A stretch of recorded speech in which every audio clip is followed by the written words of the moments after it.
الفاتحہ۔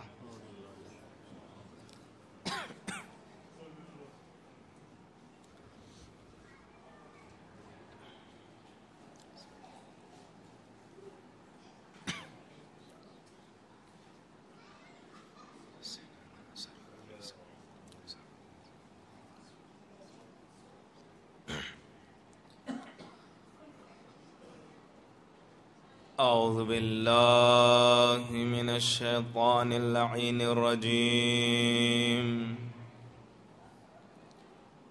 بسم اللہ الرحمن الرحیم، الحمد للہ رب العالمین، والصلاة والسلام علی سیدنا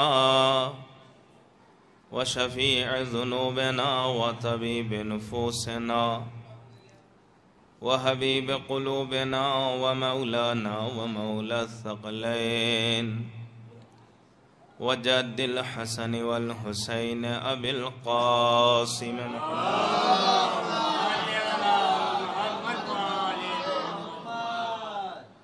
وعلى آله الطيبين الطاهرين المعصومين المظلومين ولعنة الله على أعدائهم أجمعين. أما بعد، فقد قال الله تبارك وتعالى في القرآن المجيد: بسم الله الرحمن الرحيم، يريدون ليطفئوا نور الله بأفواههم والله متم نوره ولو كره الكافرون. صلوات پڑھیں محمد.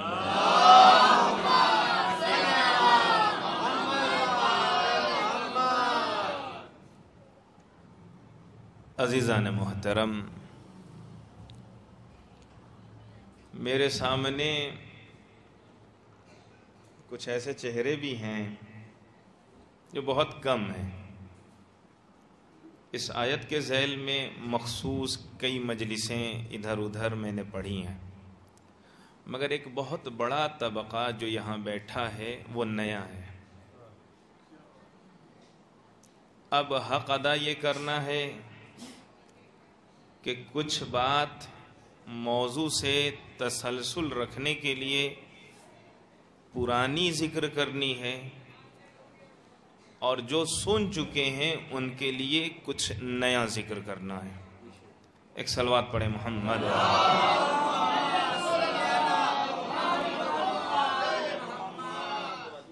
باہر جتنے بھی بچے ہیں خاص ان سے گزارش ہے کہ وہ اندر آ جائیں.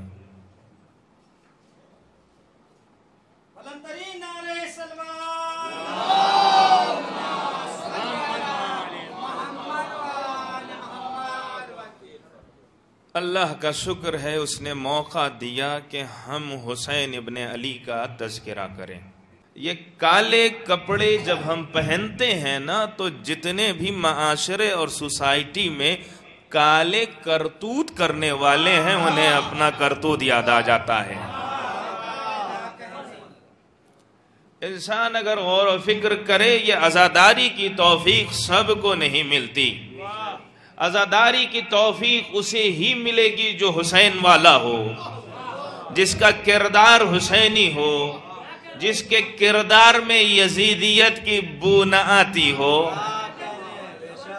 اور اگر بہت اچھا خطبہ منا دل تو چاہتا ہے اس لیے کہ شیعوں میں خاص کربلا کو سمجھنے کے لیے تمام شیعان حیدر کرار کو جسے بھی کربلا سمجھنا ہے نا اسے خطبہ منا پڑھنا چاہیے. اب خطبہ منا میرا موضوع نہیں ہے، ورنہ خطبہ منا میں امام نے جھنجھوڑ دیا ہے. امام نے چاہنے والوں سے خطاب کیا ہے، تم اپنے آپ کو کہاں پہنچانا چاہتے ہو اور ہم کہاں پہنچانا چاہتے ہیں. بہت فرق ہے. جس کا لب لباب یہ ہے یاد رہے حسین کی عزاداری اسی سے اچھی لگتی ہے جو کسی کا حق نہ مارے ہو.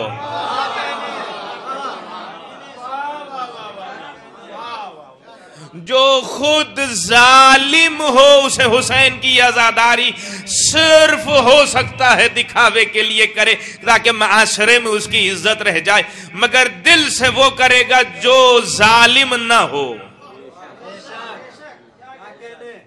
اب یہیں سے میں نے جو عرض کیا تو اب سمجھ میں آیا جو ہمارے علاوہ لوگوں نے عزاداری کو بدعت کہہ دیا، یہ جو ہر طرف عزاداری پہ بدعت کا فتویٰ ہے، یہ اس لیے ہے کہ جیسے ہی عزاداری کریں گے ظالم کا ظلم سامنے آئے گا، اس لیے بدعت کا فتویٰ ہے۔ میں اپنے ہی نکات کو اب وہاں ریپیٹ نہیں کرنا چاہتا ہوں، بہت سی جگہ پہ بہت سی چیزوں کو پڑھا ہے، آپ کے لیے ایک دم چیزوں کو ترتیب کے ساتھ ذکر کرنا چاہتا ہوں۔ قرآن کی آیت میں اللہ نے ارشاد فرمایا سورہ صف کی آیت نمبر 8 میں کہ 7 نمبر آیت کے آخر میں اللہ ارشاد فرما رہا ان اللہ لا یہدی القوم الظالمین، اللہ کس کی ہدایت نہیں کرتا؟ ماشاء اللہ، ظالم کی ہدایت نہیں کرتا۔ اب اس کا مطلب یہ ہے کہ اگر کسی کا ظلم ثابت ہے تو وہ لاکھ خلیفہ کہتا رہے، اگر اس کا ظلم ثابت ہے۔ اب ظلم ایسا ہی ثابت تھا کہ مرتے مرتے شہزادی دنیا سے چلی گئی، راضی نہ ہو سکی۔ اما جسے شہزادی جس سے راضی نہ ہو، سیدھی سی بات ہے اپنا لیڈر ایسا چنیے ہی نہیں جو غلطی کرے اور زندگی بھر اس کے لیے دعائیں کرتے رہیں۔ ایسا پاک و شفاف لیڈر تلاش کیجئے جو گناہ نہ کرتا ہو، جو معصوم ہو۔ اب سمجھ میں آیا ہم نے علی کو مانا ہی اس لیے ہے کہ جہاں گناہ کا امکان نہیں ہے، اب جنہوں نے مانا غلط کو اب ان کی مجبوری ہے کہ وہ رضی اللہ کہتے رہیں۔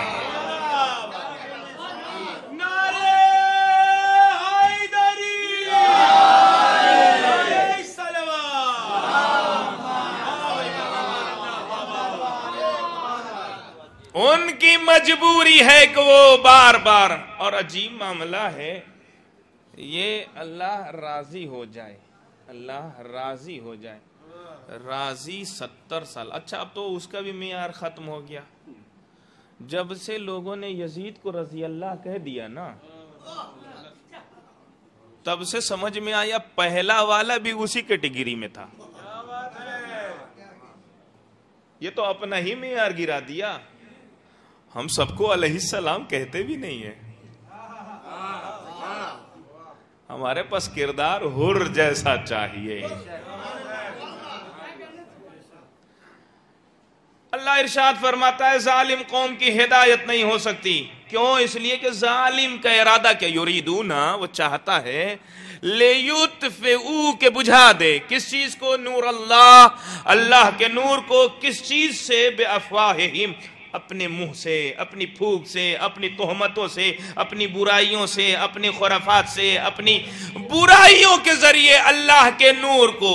اب مجھے آپ بتائیے اگر سورج کو کوئی تھوکے تو تھوک سورج پہ جائے گا یا چہرے پہ؟ یہی وجہ ہے کہ یہ تعبیر جو قرآن میں ذکر کی گئی ہے، سورج سے مراد رسول اور چاند سے مراد، اس کا مطلب یہ ہے تھوکنے کی کوشش برابر کی گئی مگر لوگوں کے چہرے پہ داغ نظر آتے رہے۔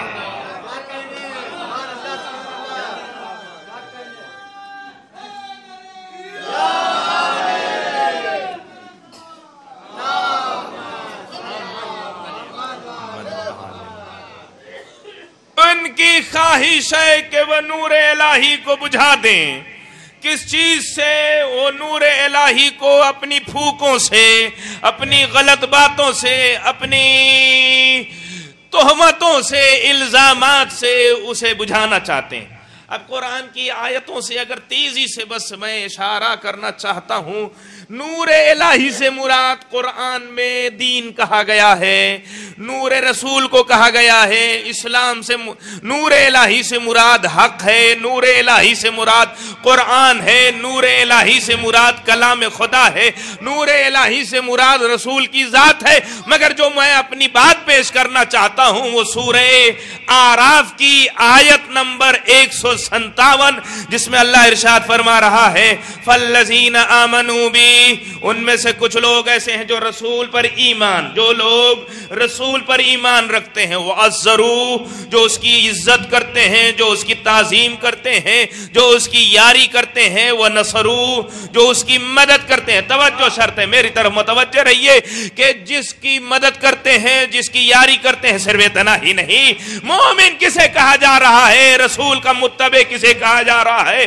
رسول کا پیروکار صرف وہ نہیں جو رسول کو مانے، رسول کی عزت کرے، رسول کی حمایت کرے، بلکہ والذین اتبعوا، بلکہ وہ اس چیز کی بھی اتبعوا، اس چیز کی بھی اتباع کرے، انزل معہ واتبعوا النور الذی انزل معہ، جو رسول کے ساتھ نور نازل ہوا اس کی اتباع کریں۔ اب میں یہاں اس سے پہلے کی تفسیر کی طرف نہیں جانا چاہتا، اگر دین مراد لیا جائے، ایک صلوات پڑھیں محمد،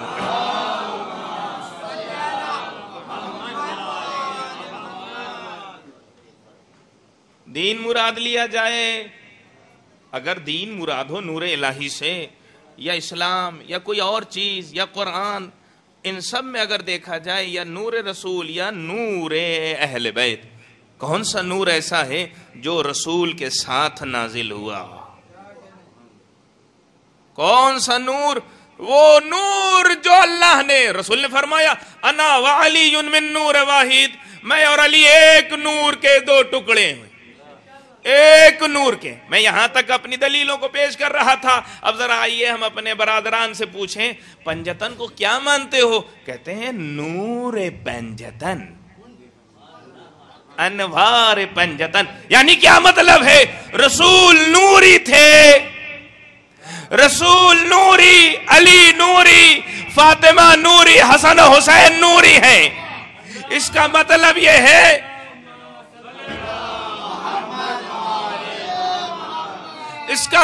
یہ ہے کہ نور الہی سے مخصوص اس کا مصداق حسین ابن علی، حسن ابن علی، جناب زہرا، خود علی علیہ السلام اور رسول خدا جب ہیں تو اس کا مطلب یہ ہے کہ بجھانے کی کوشش کی گئی کہ نہیں؟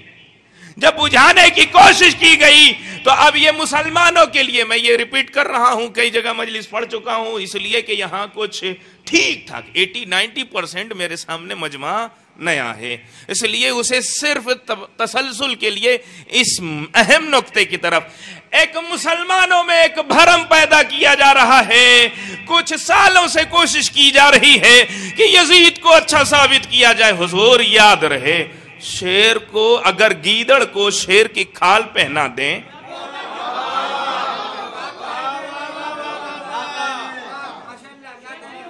وہ شیر نہیں ہوگا۔ میں ابھی روایتوں سے ثابت کروں گا کہ تاریخ میں ہوا کیا، تاریخ میں کیا کیا گیم کیے گئے، کیسے کیسی کوشش کی گئی اہل بیت کے تذکرے کو مٹانے کے لیے۔ یاد رہے، نور الہی کو بجھانے والا، آج تمام مسلمان اس بات پہ تلے ہوئے ہیں کہ یزید مسلمان تھا۔ یزید، اب تو سلمان ندوی بھی کہہ رہا ہے اس کا ابا بھی اچھا نہیں تھا۔ سلمان ندوی جو کٹر لوگوں میں ہے، اس نے کہا ہے، کٹر لوگوں میں، ابھی زیارت کربلا پہ گیا تھا، بہرحال وقت پہ بہت سے لوگ کہہ رہے ہیں کہ یہ آن لائن مجلسوں کا فائدہ کیا ہے؟ نقصان تو اپنی جگہ ہے مگر فائدہ بھی ہے۔ اپنے والے فرش پہ سنیں، اگر کوئی فرش سے باہر ہے تو مجھے آپ بتائیے کہیں روایت میں ملا ہے کہ گلیوں میں شہزادی آتی ہیں؟ انجمن کے ٹھیک ٹھاک نوجوان آپ کو کہاں ملیں گے؟ وہ تبصرہ کرتے ہوئے اہل بیت کے تذکرے سے زیادہ اپنا تذکرہ سمجھتے ہیں۔ اپنی باتوں میں لگے ہوئے. اگر کسی کو مجلس، ہو سکتا ہے میں کسی کو پسند نہیں ہوں، کوئی اور خطیب بھی پسند نہیں ہے، کسی اور، اس سے بہتر ہے گھر میں رہ جائے. اس لیے کہ باہر سے دیکھنے والا وہ دو کردار دیکھتا ہے، ایک یہ بیٹھے ہوئے لوگ اور ایک وہ جو نہ سن رہے ہیں. اللہ اکبر، تلقین میں اسے ہی سنائی دے گا. اسمع افہم، سن اور سمجھ. سن اور سمجھ کون؟ جو سنتا ہوگا. جو بیٹھا ہی نہیں، معلوم ہے عقیدے کا گونگا وہی ہوگا جو علمی مجلسوں میں نہ بیٹھے. جب وہ بیٹھے گا ہی نہیں، یاد رہے. اور دوسرا فائدہ جو بہت اہم ہے، لوگ کہتے ہیں کیا مجلس کا، آن لائن کا کیا فائدہ؟ حضور سب سے بڑا فائدہ یہ ہے کہ ہماری مجلسوں پہ الزام لگا دیا گیا نہ جاؤ، ان کے یہاں جاؤ گے تو بہک جاؤ گے. حضور اتنا مضبوط کر لیجئے کہ ہم بہکا نہ سکیں. ہم نے ایسے لوگ تیار ہی نہیں کیے. جو یہاں تھے تو نظر و نیاز کرتے تھے، ایک مرتبہ مکہ سے ہو کے آ گئے، سب بدل گیا. ایک مرتبہ گئے، پیسے پہ سب بھی. ہم نے کبھی سقیفہ کی کمزور بنیاد پر عقیدہ رکھا ہی نہیں. دلیل کیا ہے؟ توجہ شرط ہے. دلیل یہ ہے، اگر علی کی ولایت کو یہ کہہ کے ٹھکرایا گیا کہ رسول کا یہ کام نہیں تھا، لوگوں کا کام تھا خلیفہ چنا جائے، اگر یہی کانسیپٹ صحیح تھا تو پھر دوسرے والے کو اکیلے ایک لیٹر سے کیوں سلیکٹ کر لیا گیا؟ اگر پہلا صحیح قانون تھا تو دوسرے کو کیوں؟ اگر دوسرا والا قاعدہ قانون صحیح تھا تو پھر تیسرے کو 6 لوگوں نے کیوں چنا؟ اس کا مطلب یہ ہے کہ جب بھی انسان اپنے اعتبار سے قانون بنائے گا تو ہمیشہ اس قانون میں تبدیلی نظر آئے گی. اب جس نے اللہ کو مانا اور اللہ سے خلیفہ لیا، اس کے یہاں کوئی تبدیلی نہیں. اس کا پہلا بھی محمد ہے، اس کا آخری بھی محمد ہے.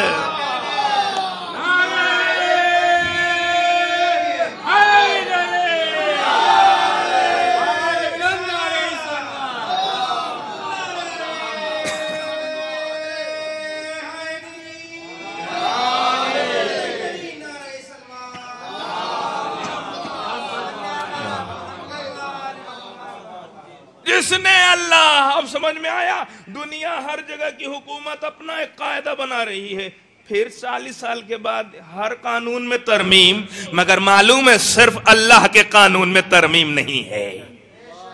صرف اللہ کے قانون میں ترمیم نہیں ہے. اس لیے کہ ان کے قاعدے قانون بدلتے رہے، مگر وہ قرآن کی آیت ہر زمانے میں وہی پیغام دے رہی ہے. تو اب ظالم کی سب سے بڑی کوشش یہ ہوتی ہے کہ اس قرآن کو اپنانے کے بجائے اسے جلا دیا جائے. مگر آپ کو معلوم ہونا چاہیے کہ جب بھی قرآن جلایا جاتا ہے اس کے ری ایکشن میں بہت لوگ مسلمان ہوتے ہیں.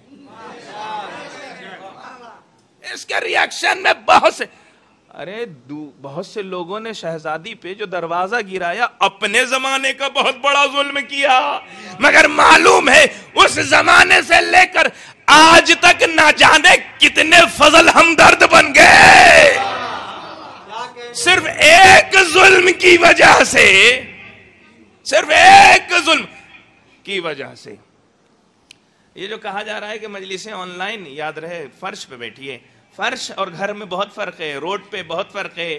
فرش اور گھر میں بہت فرق ہے. گھر میں یہ لائیو جو دکھایا جا رہا ہے یہ آسانیوں کے لیے، اس کا مطلب ہرگز یہ نہیں ہے کہ اس گھر سے ہی سارا کام کر لیا جائے یا بس لائٹ لیا جائے.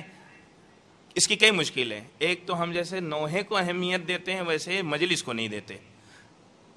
مجلس سے ہمارا سارا دار و مدار ہے، مجلس سے. اور اس میں بھی یاد رہے، پھر وہ جملہ میں اپنے ہی دہرانا چاہتا ہوں، یاد رہے ہمیشہ. آپ مجھے بتائیے سڑی ہوئی بریانی تبرک میں بانٹیں گے آپ؟ نہیں بانٹیں گے نا، تبرک ہے نا، تبرک میں سڑی ہوئی بریانی، ایکسپائر ڈیٹ کوئی بھی لکوڈ سامان، تو پھر خطیب ایکسپائر ڈیٹ کیوں لے کے آتے ہیں؟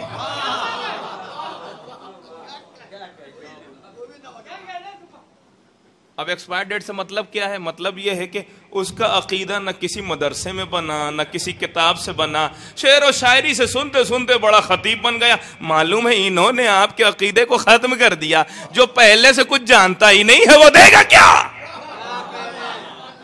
نتیجہ کیا ہوگا؟ نتیجہ یہ ہوگا اپنے خیالات سے علی کو خدا بنائے گا۔ علی خدا نہیں ہے، اللہ کے سب سے افضل بندوں میں سب سے بڑے بندے کا نام علی ہے۔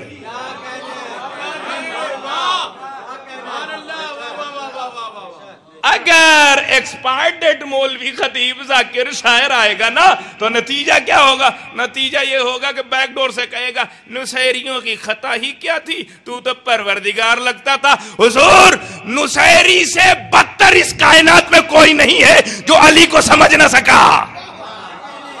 تمام شعراء، تمام خطباء، تمام ذاکرین کو یہ جرأت پیدا کرنی چاہیے کہ نصیریوں کے خلاف شعر لکھے جائیں، نصیریوں کے خلاف باتیں کی جائیں۔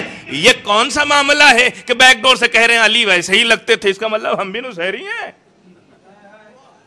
یاد رہے علی خدا نہیں ہے۔ یہ کہاں شعر و شاعری کے عقیدے نے زبردستی ثابت کر دیا، زبردستی۔ آئیے ذرا اگر ہم اپنے عقیدے کو کھنگالیں نا تو بہت مشکل ہے۔ لیکن بات کہاں سے کہاں نکل رہی ہے، خود ایک نتیجے تک پہنچنا۔ ایک صلوات پڑھے محمد والا۔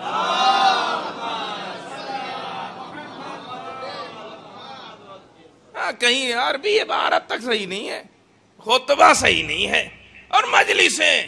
بھائی یاد رہے کسی کو بھی آپ خدا سوال کرے گا، تمہیں ایک توفیق ملی تھی مجلس کرنے کی اور اس میں تم نصیریوں اور اخباریوں کے ذاکر کو بلا کے لائے، تبرک بھی بانٹ کے جہنم کے قریب جا رہا ہے یہ انسان۔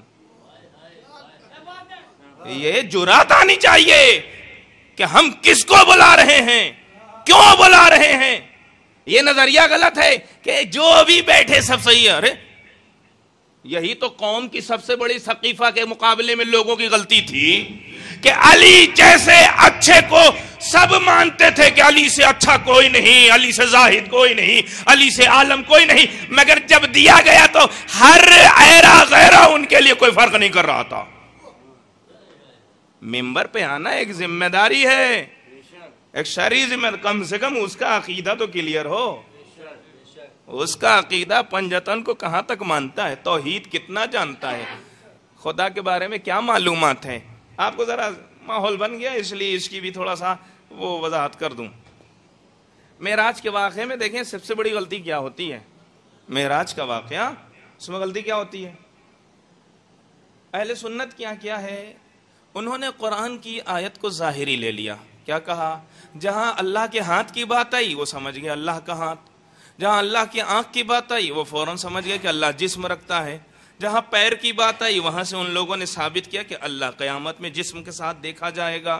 یا وہ روایتیں جو ان کے یہاں پڑھی جاتی ہیں وہ یہ ہے کہ اللہ ہر شب جمعہ وہ تیسرے آسمان پہ آتا ہے، کرسی پہ بیٹھتا ہے، اس کی آوازیں نیچے تک آتی ہیں، اس کی آوازیں عجیب۔ جو خرافات یہ پیدا کرنا چاہتے ہیں نا، تو رسول نے ابو طالب کے کان میں کیا کہا وہ بھی سن لیتے ہیں، اور آسمان پہ اللہ کی کرسی کی آواز بھی سن لیتے ہیں، مگر جب نہ سننے پہ آتے ہیں نا تو غدیر کا من کن تو مولا سمجھ ہی میں نہیں آتا۔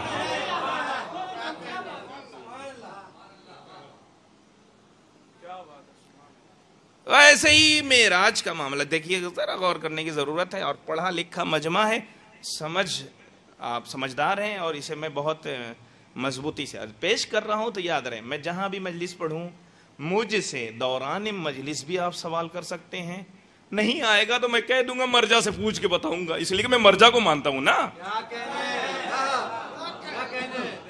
مجھے اپنی نہیں آتا، سیدھی سی بات، اس لیے کہ سیدھا سا پیٹرن سمجھ میں آ گیا حدیثوں نے، یہ کہہ دو کہ میں نہیں جانتا ہوں، یہی سب سے بڑا علم ہے، یہ کہہ دو۔ ہاں مجلس کے بعد جوان جہاں بھی سوال میری مجلس سے اگر ابھر رہا ہے ضرور پوچھیے گا، ادھر ادھر اگر تبصرہ کیجیے گا نا تو آپ کو صحیح جواب بھی نہیں ملے گا. اس لیے مجھ سے پوچھیں، میری بات مجھ سے پوچھیے. مگر مشکل کیا ہے، دوسرے کی بات مجھ سے پوچھی جاتی ہے اور میری بات مجھ سے. اور جوان ضروری نہیں ہے کہ میری بات پہ سوال ایک اور اس کو پوائنٹ آئے، بہت سے سوالات اس کے ذہن میں آئے، بیٹھیں بات کریں، ڈسکس کریں، اس پہ باتیں ہوں. اس لیے کہ بات نظریات کی ہے نا. ہم نے کہاں کوئی کورس کیا ہے عقیدے کا؟ کوئی کورس نہیں کیا ہے.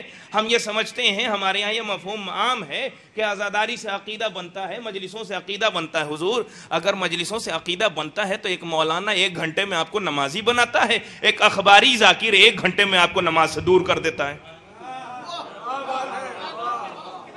تو پھر یہ کمزور کتنا تھا کہ فوراً بدل گیا، فوراً بدل گیا. ان کے یہاں یہ ہے کہ اللہ جسم رکھتا ہے، اللہ پیر رکھتا ہے، یہ رکھتا ہے.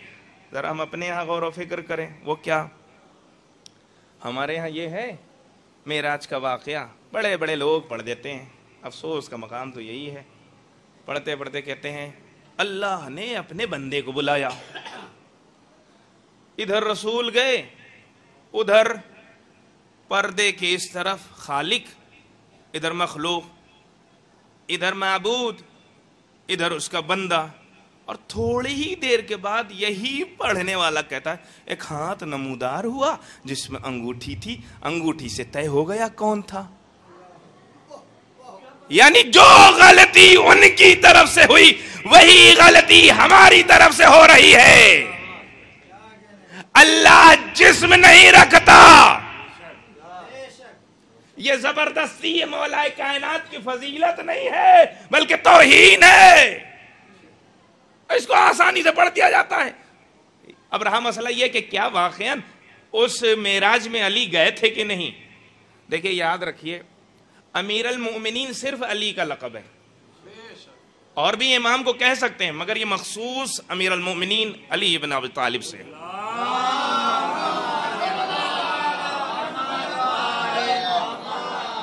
صرف مخصوص ہے. اسی طرح معراج صرف رسول کو ہی ہے. ذرا ٹھہر کے، معراج صرف رسول کو ہی ہے. اس کا مطلب علی کے فضائل علی نے کیسے پھر بتایا؟ حضور ہمارے ہاں سیدھا سا ایک حدیث کا مفہوم وہی ہے، اولنا محمد، اوسطنا محمد، آخرنا محمد.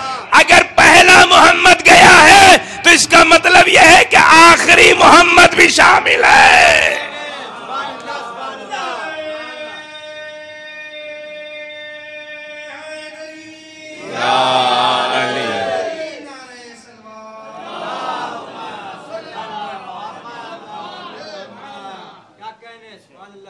اب رہا مسئلہ یہ کہ علی کی فضیلت کیوں علی نے کہا یا نبی اللہ آپ کہیے تو میں سنا دوں. میں آپ کو معراج کے واقعہ سناؤں اس لیے کہ رسول کی حدیث ہے. توجہ شرط ہے. رسول کیسے علی معراج میں جسم کے اعتبار سے نہ ہوتے ہوئے بھی تھے؟ وہ کیسے؟ وہ اس لیے کہ آپ بتائیے جب آپ کے یہاں مہمان آتا ہے تو آپ اس کی پسند سے کھانا بناتے ہیں، آپ اس کی پسند کا خیال کرتے ہیں. جب اللہ میزبان تھا رسول مہمان تھے تو گفتگو میں لہجہ وہی استعمال کیا جو رسول کو پسند تھا. یعنی اللہ نے علی کے لہجے میں گفتگو کی. ادھر سے رسول فرماتے ہیں اے علی جو میں سنتا ہوں وہی تم سنتے ہو، جو میں دیکھتا ہوں وہی تم دیکھتے ہو. یعنی علی گئے بھی نہیں، وہی سنا جو رسول نے سنا، وہی دیکھا جو رسول نے دیکھا. ایک صلوات پڑھیں محمد.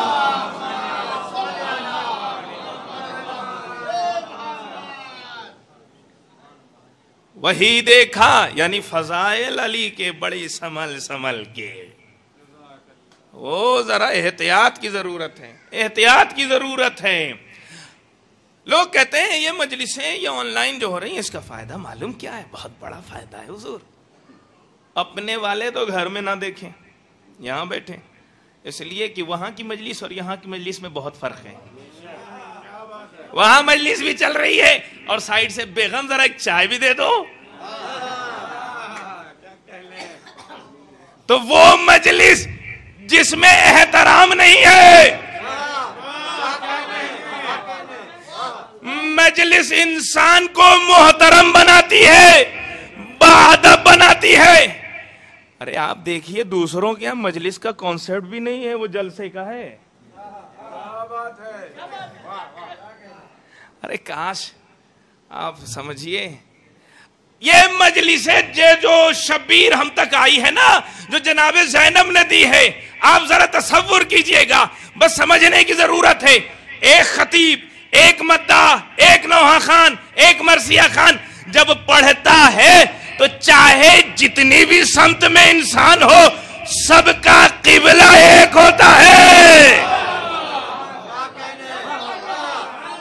جدھر بھی بیٹھا ہو مگر قبلہ ایک ہوتا ہے. اما صرف کعبے میں نماز ہر طرف نہیں ہوتی, کعبے کی نوعیت ہمیں مجلس میں مل گئی. ایک ہی سمت ہر طرف کے لوگ ہوتے ہیں. اب ذرا اس بات پہ بھی غور و فکر کیجئے کہ جیسے یہ مجلس, یہ ماحول, سننے والے سن رہے ہیں, دیکھنے والے دیکھ رہے ہیں, سمجھنے والے سمجھ رہے ہیں. ایک بولنے والا, ایک پڑھنے والا, شعر و شاعری کرنے والا, ایک ذاکر, ایک خطیب. مگر آپ کو معلوم ہے کیوں مجلسوں سے پرہیز کیا گیا؟ یاد رہے, اسٹیج کا پروگرام اور مجلس کا پروگرام بہت فرق ہے. ممبر بہت فرق ہے, اسٹیج بہت فرق ہے. اسٹیج پہ سب بڑے نظر آتے ہیں مگر ممبر پہ صرف ایک اکیلا بڑا نظر آتا ہے.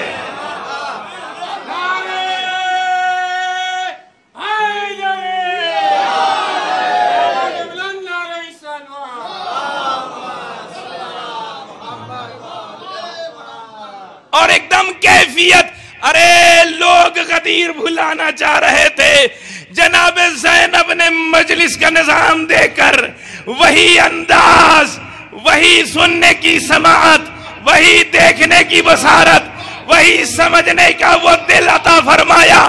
اور وہی معیار کہ دیکھو کہیں ایسا نہ ہو کہ تمہارے سامنے کوئی موجود ہو اور تم اسے سمجھ نہ پاؤ, تم اسے دیکھ نہ پاؤ. یہ غدیر کی یاد دلاتی ہے.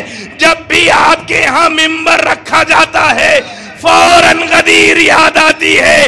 اب اسی لیے جن لوگوں کو غدیر سے دشمنی تھی, اس لیے مجلسوں سے بھی دشمنی ہے.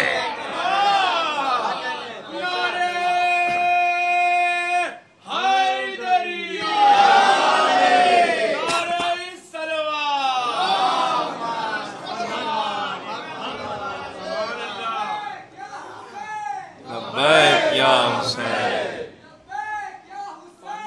لبیک یا حسین, لبیک یا حسین.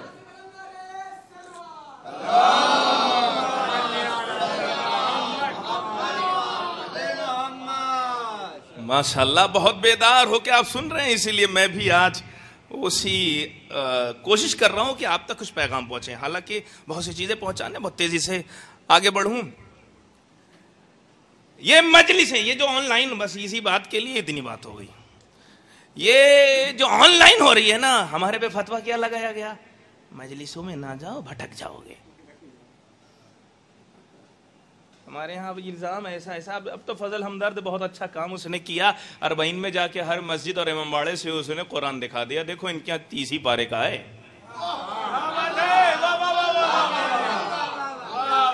30 ہی پارے کا ہے, اس سے زیادہ کا نہیں ہے. جو کام ہمیں کرنا چاہیے تھا, مگر اب حالات بہت اچھے ہو رہے ہیں. یاد رہے کیوں الزام لگایا, کہا کہ نہیں جانا, جاؤ گے تو بھٹک جاؤ گے, نہیں جاؤ. وہ تھوک کے دیتے ہیں. اما رسول کا تھوکا ہوا اگر کچھ پی لے تو ابو ہریرہ بن جائے, تو کم سے کم اسی نیت سے آ جاؤ. ہمارے یہاں بھی اگر یہ کر لو گے, آج کے ابو ہریرہ بن جاؤ گے. یہ الزام ہے. سوشل بائیکاٹ کرنے کے لیے یہی سب راستے اپنائے جاتے ہیں. نہ جاؤ, وہ تھوک کے دیتے ہیں, ایسا ہے, کفر ہے, یہ ساری چیزیں. مجلس آؤ گے تو بگڑ جاؤ گے. اب تک یہ الزام تھا, یہ کہہ کے ہر جگہ کے بکے ہوئے مولویوں نے سب کو روک لیا. مگر معلوم ہے زمانے نے ترقی کیا, انٹرنیٹ کا زمانہ آیا, مجلسیں آن لائن ہو گئی. ارے جو ہماری مجلسوں میں آنا نہیں چاہتے تھے, اب یہ مجلسیں ان کے گھر میں چلی گئی.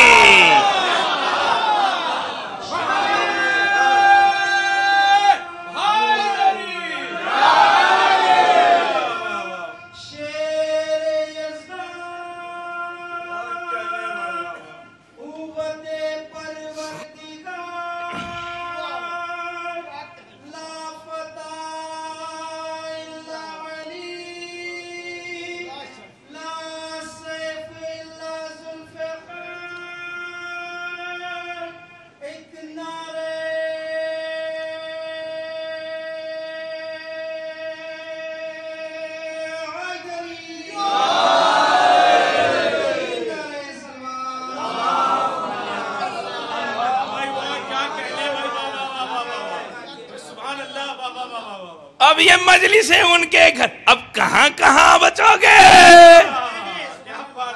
کہاں کہاں؟ یاد رہے ہونا چاہیے مگر اب سلیقے سے گفتگو، بہت سلیقے سے.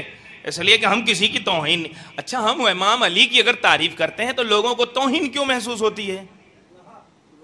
ہم نے کبھی کسی پہ تبرہ کیا ہی نہیں. ہم نے صرف یہ کہہ دیا علی صحابیوں میں اکیلے وہ صحابی ہیں جو کبھی بھاگے نہیں.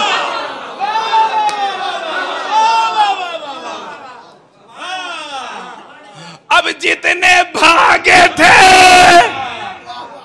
انہیں اپنی کہانیاں ہم نے صرف یہ کہہ دیا قرآن کی آیت کے اعتبار سے یہ وہ لوگ ہیں جن کے اوپر اللہ کی نعمتیں نازل ہوئی. صرف نعمت نازل نہیں ہوئی بلکہ ان کے اوپر نہ اللہ نے کبھی غضب کیا نہ یہ گمراہ ہوئے. ہم نے کہہ دیا اہل بیت وہ ہیں جو کبھی گمراہ نہیں ہوئے. تو جس نے کہا تھا اے علی اگر میں ٹیڑھا ہو جاؤں تو مجھے سیدھا کر دینا، ہم نے ایسے کو مانا ہی نہیں جو پہلے ہی دن یہ کہہ رہا تھا کہ ہم ٹیڑھے ہو سکتے ہیں.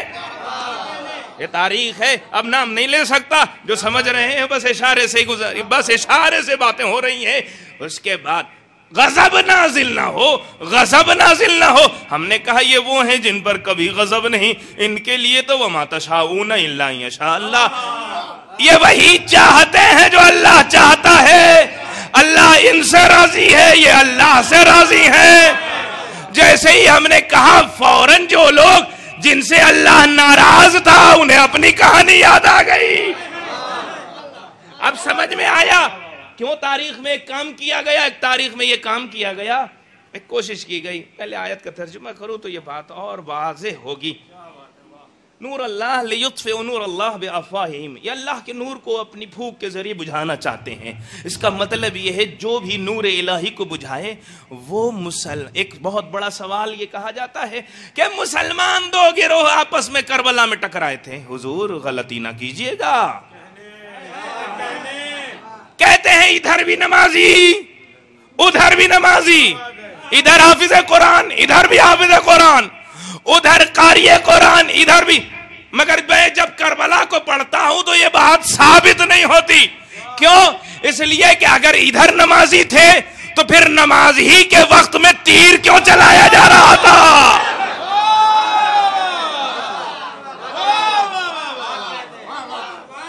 اس کا مطلب یہ ہے ہو سکتا ہے صرف عید اور بقرعید والے نمازی ہو یا جمعہ کی نماز بدھ کو پڑھائی جا رہی ہو اس کے نمازی ہو. کربلا میں کہا جا رہا کہ یہ ادھر بھی مسلمان ادھر بھی مسلمان. اور تمام عالم انسانیت کو یہ پیغام دینا چاہتا ہوں، یاد رہے کبھی بھی وہ مسلمان کو کربلا میں نہ سمجھا جائے یہ بھی مسلمان یہ بھی مسلمان یہ بھی مسلمان. یہ نہیں، قرآن یہ کہہ رہا ہے جو نور الہی کو بجھائے اسے مسلمان نہ کہنا، وہ ظالم ہے، وہ ظالم ہے. اور اتنا ہی نہیں، وَلَوْ كَرِهَ الْكَافِرُونَ، چاہے یہ کافروں کو ناپسند ہو. اللہ اکبر، اللہ یہ کہہ رہا ہے وَاللَّهُ مُتِمُّ نُورِهِ، لیکن اللہ اس نور کو مکمل کرنا چاہتا ہے. اس کا مطلب یہ ہے ان کا ارادہ ہے نور کو خاموش کریں، اللہ کا ارادہ ہے اسے مکمل کریں. اس کا مطلب یہ ہے یزید حسین سے نہیں ٹکرایا تھا، یزید اللہ سے ٹکرایا تھا.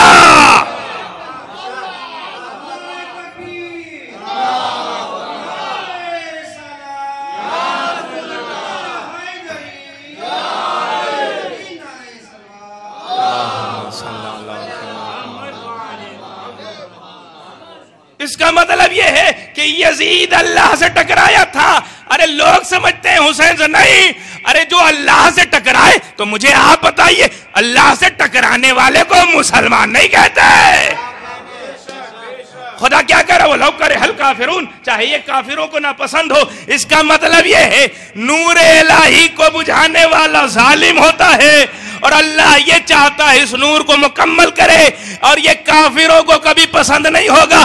اللہ اس آیت سے بتانا چاہ رہا ہے کبھی بھی کربلا میں یہ نہ سمجھنا کہ ادھر بھی مسلمان تھے ادھر بھی مسلمان تھے. نہیں، ادھر ایمان تھا، ادھر کفر تھا.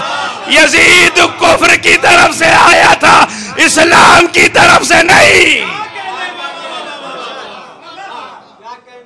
اور یہ دلیل میں پھر دینا چاہتا ہوں، جب اہل بیت اطہار کا قافلہ دربار شام میں پہنچا ہے تو اس نے اپنی ان لوگوں کی توہین کے لیے اشعار پڑھے تھے. لیتا شیاخی بے بدرین، اے کاش بدر کے میرے بزرگ ہوتے تو دیکھتے میں نے ان سے بدلہ کیسا لیا ہے.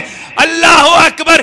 یزید اپنے دادی حالی رشتے کا کافروں سے رشتہ بتا رہا ہے، اور مسلمان اسے مسلمان ثابت کر رہا ہے. ایک صلوات پڑھیں.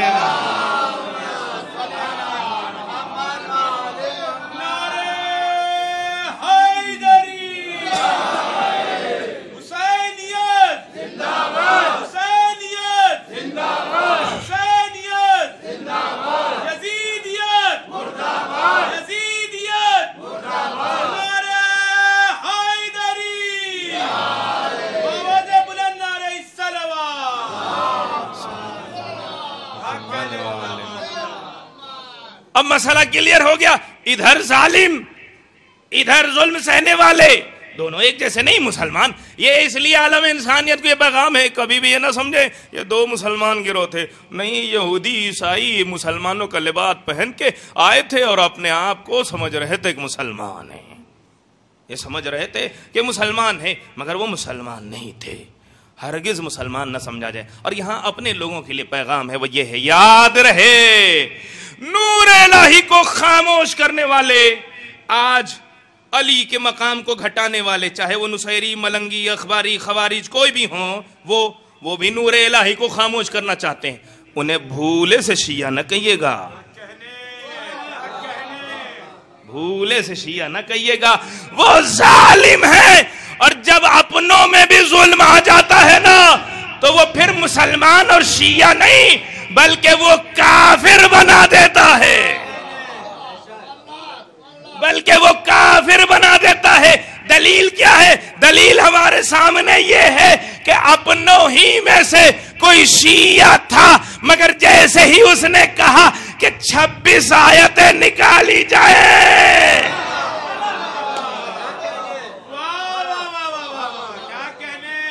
اس لیے اب جتنے بھی ذمہ دار ہیں، خزانچی ہیں، متولی ہیں، انجمن کے بانیان ہیں، کسی ادارے کے اہم، ظلم نہ کریں.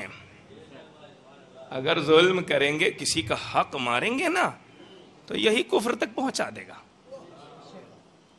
اپنے والے خاص. ایک صلوات پڑھیں محمد.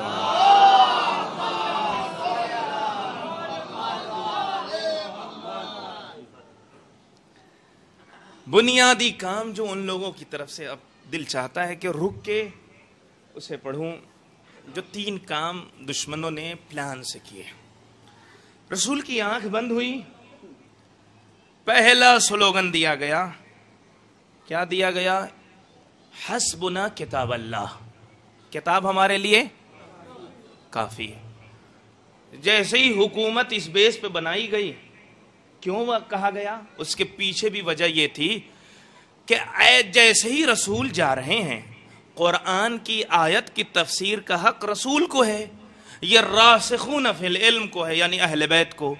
اور اگر یہ ہم سلوگن نہ دیں کہ قرآن ہمارے لیے کافی ہے تو لوگ علی سے بار بار پوچھنے لگیں گے. اب علی سے روکنے کے لیے ایک طریقہ نکالا کہ اب صرف قرآن کافی ہے. جیسے ہی کہا قرآن کافی ہے، حکومت وقت کا پہلا واقعہ، پہلا کیس.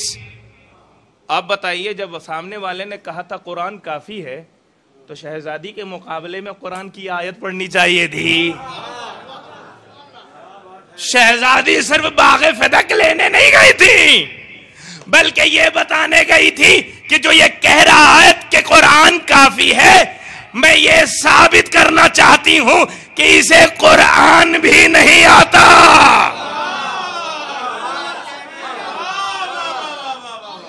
اسی لیے آپ مکالمہ دیکھیے، دلیل میں آیت شہزادی پڑھ رہی ہیں، دعویٰ اس کا تھا.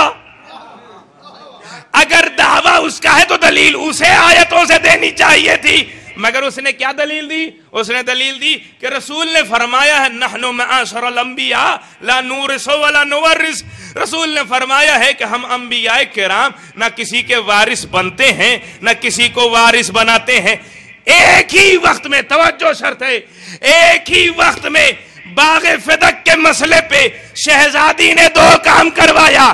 پہلا یہ ثابت کیا کہ یہ جو کہہ رہا ہے قرآن آتا ہے، یہ بتایا کہ اسے قرآن نہیں آتا. اور دوسرا یہ ثابت کیا کہ اس کی حکومت کے پہلے دن بغیر رسول کی روایت کے حکومت نہیں چل سکتی.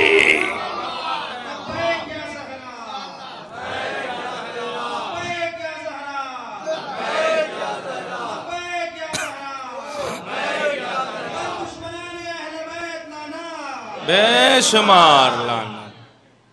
دو کام ایک ہی وقت میں شہزادی نے کیا. کیوں؟ اس لیے کہ بتانا تھا حسبنا کتاب اللہ، کتاب ہمارے لیے کافی. اب تاریخ یہ آپ کے سامنے ہے. اب اس پہ بڑا کام کیا گیا. بڑا کام کیا کیا گیا؟ 100 سال اہل سنت حضرات کے یہاں حدیثوں پہ پابندی تھی. کتنے سال؟ 100 سال. کون سی حدیث؟ علی کی فضیلت میں نہیں لکھنا، ورنہ کہاں شام کا کارخانہ تو حدیثوں کا جعلی پیدا ہی تھا. علی کے حوالے سے حدیثیں نہیں چاہیے. سب تلاش کر رہے ہیں کہ قرآن کی صحیح تفسیر کوئی بتائے. معلوم ہے جن لوگوں نے قرآن کے مفسر اہل بیت کو چھوڑا اور جن لوگوں نے قرآن کے مفسر اہل بیت کو چھوڑا وہ، اور جن لوگوں نے مانا، دونوں میں بنیادی فرق کیا ہے؟ جنہوں نے اہل بیت کو چھوڑ کے قرآن سنبھالا ان میں سے کوئی داعش بنا، کوئی طالبان بنا، کوئی القاعدہ بنا، مگر جنہوں نے اہل بیت کی تفسیر لی وہ کبھی ظلم نہیں کرتے. دونوں میں بہت فرق ہے، دونوں میں آسمان زمین کا فرق ہے. 100 سال پابندی. اب وہ میں روایتیں نہیں. ابو ہریرہ کون ہے، کہاں سے آیا، کیسے ہوا، اصحاب صفہ کون ہے، اور ابو ہریرہ کا استاد کعب الاحبار کون ہے، یہودیوں کا عالم یا کعب الاحبار کون ہے، کہاں سے کیسے یہ روایتیں داخل کی گئیں روایتوں. اور جو سب سے معتبر کتاب ہے ان کے ہاں، آپ بتائیے اگر آپ کا پروڈکٹ اچھا ہے تو اس کو بار بار آپ کہیں گے کہ یہ اچھا ہے؟ غلط ہی پہ بار بار لیبل چپکانا پڑتا ہے. یہ صحیح ہے لے لو، یہ صحیح ہے لے لو، یہ صحیح ہے لے لو. لفظ صحیح پہ سمجھیے گا. اس کتاب معلوم ہے میں نے جو مطالعہ کیا ہے وہ یہ ہے کہ پیڈ حکومت کی طرف سے کتاب ہے. وہ جیسے آج کے جتنے بھی چینل ہیں آپ دیکھ لیجئے وہی بولیں گے جو گورنمنٹ کے کام آئے، بس وہی چاہیے. اس میں کیا ہوا؟ اب اس کتاب کی اہمیت سمجھیے. اس میں 6 امام اسی زمانے میں مدینے میں موجود ہیں.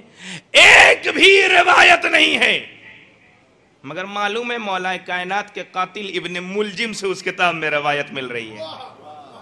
اس کتاب کا اعتبار سمجھیے کہ وہ اعتبار کتنا اہل بیت کے بغض پہ لکھی گئی، اہل بیت کے بغض میں لکھی گئی. پہلا کام حدیثوں پہ پابندی. 100 سال پابندی ہے. علی کے فضائل کو دیکھا، ارے علی سے ٹکرا رہے ہیں، حدیثیں تو ٹھیک ہے نقل نہیں ہو رہی ہیں، مگر سینہ در سینہ، سینہ در سینہ علی کی ولایت پہنچ رہی ہے. اس کے بعد دوسرا حکم صادر کیا گیا. دوسرا حکم کیا تھا؟ جاؤ جسے بھی علی کے حوالے سے حدیث یاد ہے وہ لے کر آئے. لے کر تم آؤ گے، کاپی پیسٹ ہم کر لیں گے. لے کے تم آؤ گے، کاپی پیسٹ ہم کر لیں گے. تاریخ گواہ ہے علی کا نام، علی کا لقب صدیق اکبر، علی کا لقب ہے سیف اللہ، علی کا لقب ہے بہت سے جو چوری کیے گئے فاروق اعظم، علی کا لقب. مگر کیا ہوا؟ حدیثیں تم لاؤ، کاپی پیسٹ ہم کریں گے. اس سال کیا ہوا؟ اس سال غدیر میں معلوم ہے ماشاءاللہ ہمارے جوان، ہمارے یہاں مولا کے چاہنے والے، اب غدیر کی محفل بڑے پیمانے پہ ہو رہی ہے. جب بڑے پیمانے پہ ہو رہی ہے تو اب یہ کھلنے لگا غدیر مطلب علی کی ولایت. علی کی ولایت اگر عام ہو گئی تو کتنے کی خلافت ایسی ڈوب جائے گی. تو پھر کیا ہوا اس سال اسی کانپور میں؟ کیا ہوا؟ ایک گاڑی پہ بینر چپکا کے لگا کے پھر آیا گیا. وہ کیا؟ ارے 18 ذی الحجہ کو شہید ہوئے، 18 ذی الحجہ کو یہ صاحب شہید ہوئے.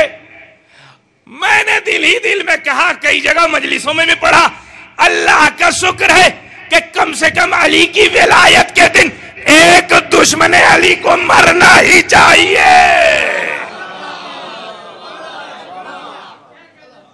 کاپی پیسٹ کا زمانہ نوحہ آیا، کیا ہے؟ علمدار آتا ہے. اس کا مطلب یہ یزیدی لوبی آج بھی ہے، یزیدی سوچ. جرار آتا ہے، کچھ نہیں، ہم بس ایک ہی ڈیمانڈ کریں گے، ایک مرتبہ خیبر پڑھ لے، پتہ چل جائے گا کون جرار ہے کون فرار ہے.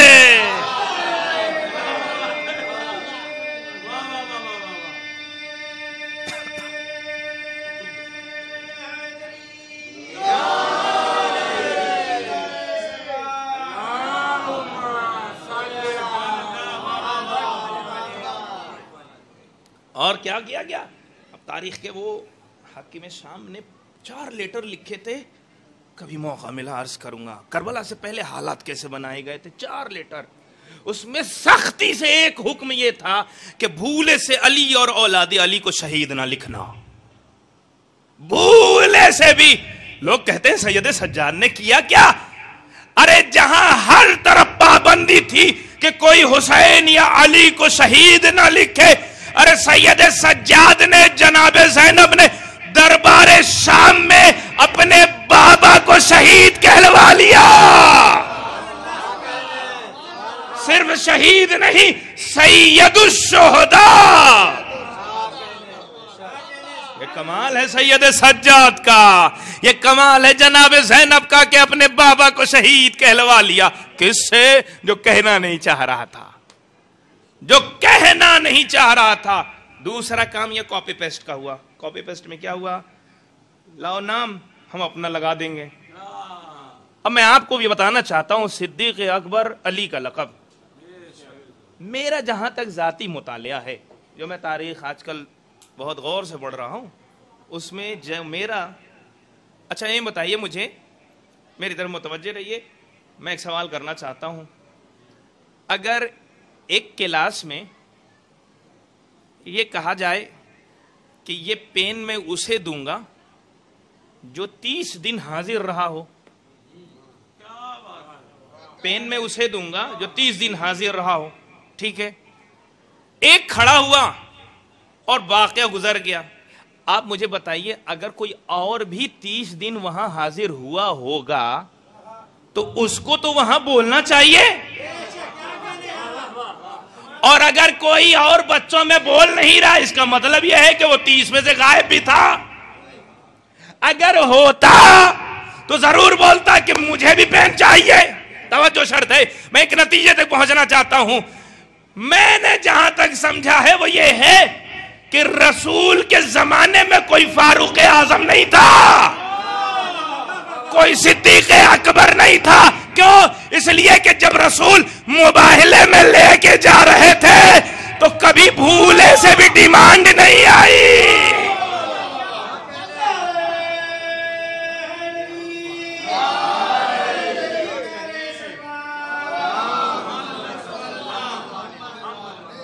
آپ ذرا انصاف سے سوچئے، اگر وہ سچے تھے تو کم سے کم کہتے تو. اس کا مطلب یہ ہے کہ یہ بعد کے لوگوں نے انہیں اچھا بنانا چاہا نہیں، ورنہ ڈیمانڈ، ارے جہاں کوئی لائق نہیں تھے وہاں تو دعویٰ کر رہے تھے کہ ہمیں ایسا شک ہوا جیسے اس سے پہلے کبھی نہیں ہوا. دعویٰ کر کے چلے گئے کہ اگر نبی کے بعد کوئی نبی ہوتا تو میں ہوتا. جہاں کوئی آپشن نہیں تھا وہاں یہ ڈیمانڈ تھی، اور جہاں بھولے سے بھی آپشن رہتا، آپ ذرا دیکھیے، بھولے سے بھی آپشن اگر رہتا تو چھوڑا جاتا نہیں. مگر رسول نے مباہلے میں انتظام کر دیا، مباہلے میں ایک انتظام کر دیا، دیکھو میں جا رہا ہوں نصارے نجران کے مقابلے میں، مگر یاد رکھنا نصارے نجران سے مقابلہ ہے، آنے والے مسلمانوں کو لیے سبق ہے کہ کل اگر کوئی کہے کہ صدیق اکبر یہ بھی ہیں، یاد رہے اسی کو سمجھنا جسے رسول لے کے گئے تھے.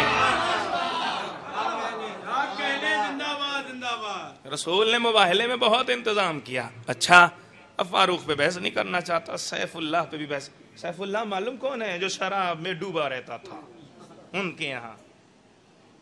ہمارے یہاں سیف اللہ بہت فرق ہے. علی کا لقب سیف اللہ. بہرحال پھر وہی، اگر گدھے کو شیر کی کھال پہنا دیں، وہ سمجھنے کی ضرورت ہے. کوشش بہت کی گئی، بہت کوشش کی گئی، مگر کچھ ہوا نہیں. تیسرا کام جو ہے وہ، بس اسے پہ بات کو ختم کرنا چاہتا ہوں. تیسرا کام کیا کیا گیا؟ تیسرا، ارے یہ علی سے جب تک ہم ٹکراتے رہیں گے تو علی تو اونچائی پہ پہنچ رہے ہیں اور ہم بونے سے بونے ہوتے جا رہے ہیں. یہیں سے ایک بات آپ کو سمجھ میں آئے گی. کچھ لوگوں نے علی کے مقابلے میں، یہ سب سمجھنے کی ضرورت ہے، کچھ لوگ علی کے علم کے مقابلے میں بونے نظر آئے، علی کے زہد کے مقابلے میں بونے نظر آئے، علی کے کمال کے مقابلے میں بونے نظر آئے. تو ایک روایت گڑھی گئی کہ لمبے یہ دو لوگ تھے، علی ناٹے تھے. یہ روایت گڑھی گئی ہے، اس پہ بھی غور و فکر کرنے کی ضرورت ہے کہ اس میں بہت سے لوگوں نے اس میں روایت لے کہ علی بہت قد. ایسا نہیں ہے. اگر ان کے مقابلے میں دیکھا جائے، اللہ اکبر، صرف روایتیں گڑھی جا رہی ہیں. تیسرا کام یہ کیا گیا کہ علی سے مقابلہ کرنا ہے تو اب علی سے مقابلہ نہ کریں. علی کو فضیلت رسول کی بنیاد پر ہے، اب رسول ہی کی توہین شروع کر دی جائے. اب یہاں سے ایک چیپٹر کھلا رسول کی توہین کا. اور المیہ یہ ہے کہ مسجد میں ڈانس کرانے والی روایت صحیح بخاری میں آ گئی. مسجد میں ڈانس ہو رہا ہے، رسول اپنے کاندھے پہ چہتی بیوی کو بٹھا کے دکھا رہے ہیں. اس کا مطلب یہ ہے کہ بیوی کو چاہت تھی، بیوی کو چاہت تھی، رسول کو نہیں. کیا مذاق بنا دیا. رسول جو ان برائیوں کو روکنے آیا تھا وہ مسجد میں یہ کام کر رہا. اس لیے کہ اب علی سے مقابلہ کرنا ہے تو اب رسول کی توہین کرنا شروع کر دو. جب رسول کی توہین الگ الگ انداز میں، الگ الگ روایتوں میں الگ الگ انداز سے کی گئی، جب ہر طرف سے رسول کی توہین کی گئی، اس کے بعد صرف رسول پہ نہ رکے، رسول کے اوپر چلے گئے. آدم پہ توہین، موسیٰ پہ، عیسیٰ پہ، ہارون پہ، ہر نبی کی توہین. اب روایتیں بھری پڑی ہیں. ان میں سے ایک روایت یہ ہے کہ آدم کے بیٹے حابیل اور قابیل کی شادی سگی بہن سے ہوئی. سنا ہے آپ نے؟ ذکر کرتے ہیں وہ آدم کے بیٹوں کی شادی اپنی سگی بہن سے ہوئی. یہ ان کے، ہمارے یہاں نہیں ہے. قابیل کی جنہ سے ہوئی، حابیل کے لیے حور آئی تھی. یہ ہمارے یہاں روایت ہے. میں یہیں پہ رک کے ایک جملہ کہتا ہوں اکثر و بیشتر، اما جسے غدیر کا سامنے کا سیدھا سیدھا دکھائی نہ دیا، وہ آدم کے بیٹوں کے بارے میں کیا بتائیں گے؟ وہ آدم کے بیٹوں کے بارے میں کیا بتائیں گے؟ انہی روایتوں میں سے یہ روایتیں گڑھی گئیں. بس آخری مرحلہ ہے. انہی روایتوں میں سے یہ روایت گڑھی گئی. ایوب نبی ایسے صابر تھے کہ ایسے زخم ان کو لگے ہوئے تھے کہ اگر کیڑے ان کے زخم سے گر جاتے تھے تو وہ پھر کیڑوں کو وہیں رکھ دیتے تھے. یہ توہین ہے. فضیلت نہیں ہے. یاد رہے، توجہ شرط ہے، یاد رہے نبیوں میں، اماموں میں اللہ کوئی ایسی بیماری دے ہی نہیں سکتا جس سے لوگ نفرت کرتے ہوں. لوگ نفرت کرتے ہوں. اب یہاں تک بات پہنچ گئی ہے، بس اختتام کی منزل پہ ہے. بات کو سمیٹ رہا ہوں. سارا جو کام کیا گیا وہ یہ کہ اہل بیت کی توہین کی جائے. اب ذرا اور کرنے کا حاکم کی کیا کوشش. ہمارے پاس بھی بہت سے لوگ ایسے آتے ہیں سٹا کھیلتے رہتے ہیں، کہتے ہیں مولانا ایسا کوئی فتویٰ سنا دیجئے کہ جس میں سٹا جائز ہو جائے. آج کل ڈریم 11 چلا ہے نا، فری میں بیٹھے بیٹھے حرام چیزوں کو کمانے کا جو شوق چڑھا ہے، سٹا.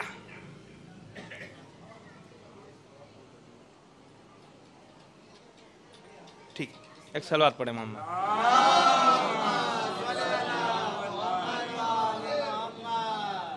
سٹا بازی کر رہے ہیں، جوا، شراب. اور معلوم ہے جب غلط ہوتے ہیں نا، آپ مجھے بتائیے جو بے نمازی اگر عزادار ہے، پہلی بات وہ ہے بھی کہ نہیں عزادار، یہ ایک پہلا سوال. اور اگر کوئی ماتم کر رہا ہے اور بے نمازی ہے تو وہ خطیب کیسا بلائے گا؟ نماز پڑھنے والا تو اس کے لیے توہین ہو جائے گی نا. تو ایسا بلا کے لائے گا جو نماز پہ بات ہی نہ کرے. کیوں ایسا کیا گیا؟ اس لیے کیا گیا. کیوں رسول کی توہین؟ کیوں علی کی توہین؟ کیوں رسول کی توہین؟ کیوں رسول کو گانا دکھاتا ہوا بتایا گیا؟ کیوں رسول کو غلط کاموں سے منسوب کیا گیا؟ کیوں؟ اس لیے کہ اس زمانے کے حاکم کو خود شراب پسند تھی. اس لیے اپنی شراب کو صحیح کرنے کے لیے پہلے نبیوں کو شرابی بتانا پڑے گا. اپنے گانے کو صحیح کرنے کے لیے پہلے نبیوں کو گانے والا بتانا پڑے گا. اپنے ڈانس کو صحیح کرنے کے لیے پہلے نبیوں کے ڈانس کو بتانا پڑے گا، تاکہ کہا جائے ارے جب وہ دیکھتے تھے تو میں بھی دیکھوں، جب وہ دیکھتے تھے تو میں بھی دیکھوں. یاد رہے کہ حسین وہ ہیں جہاں گانے کا تصور نہیں، جہاں جوئے کا تصور نہیں، جہاں شراب کا تصور نہیں.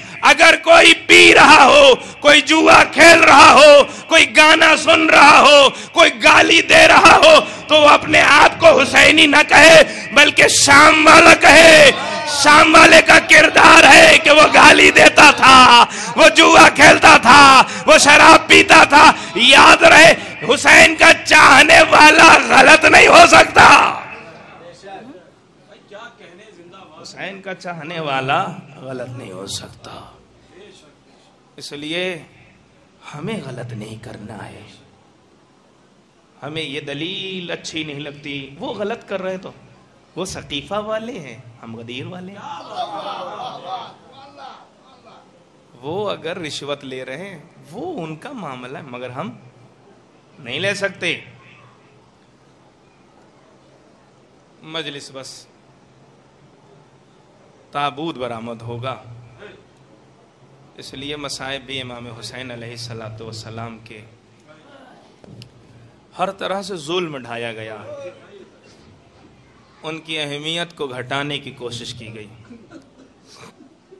عزادارو،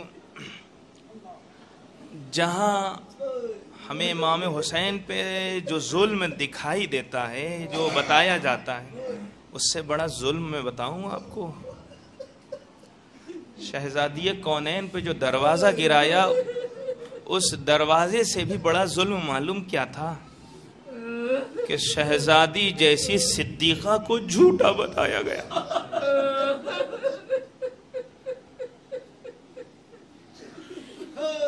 علی تمام انسانوں کی ایمان کی دلیل، مگر علی جیسے کی گواہی کو ٹھکرایا گیا. امام حسین کے لیے وہ تیر و تلوار کے زخم سے بڑا زخم یہ تھا کہ یہ کہہ کے لوگوں نے قتل کیا کہ یہ خوارج میں ہے، یہ باغی ہیں، یہ خلیفہ وقت کے خلاف انہوں نے اقدام کیا ہے، اس لیے ان کا قتل واجب ہے. اللہ اکبر. بہت سے ظلم ڈھائے گئے اہل بیت اطہار پر. امام حسین کی کس مظلومی کو یاد کیا جائے؟ امام حسین کی مظلومی اس وقت بھی یاد آتی ہے جب ایک جوان بیٹے نے اپنے باپ سے کہا تھا، اے بابا اگر ایک قطرہ پانی مل جائے.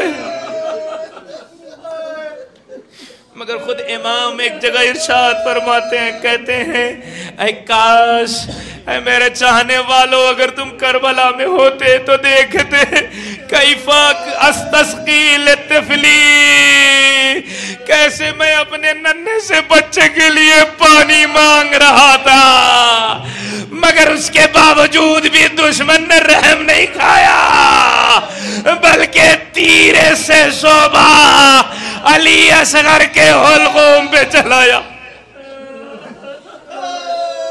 میں بہت آہستہ آہستہ مصاحب پڑھوں گا. اے عزادارو ایام عزا رخصت ہو رہے ہیں، شہزادی کو کھل کے پرسہ دینا ہے.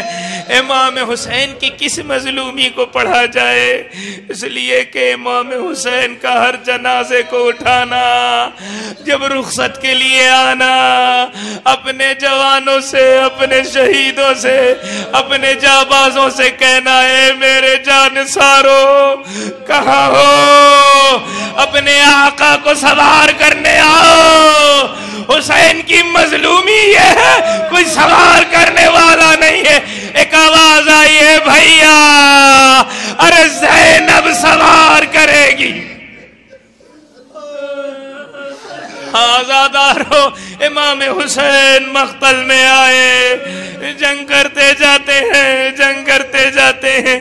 آزادارو جب کوئی بھی دنیا سے چلا جاتا ہے نا، ارے وہ جانے والا جس چیز سے انسیت رکھتا ہے، جیسے ہی وہ اس چیز پہ نظر پڑتی ہے نا فوراً یاد آتا ہے وہ جانے والا. اور اگر کسی چیز کی وجہ سے وہ جاتا ہے نا تو وہ چیز بھی یاد آتی ہے.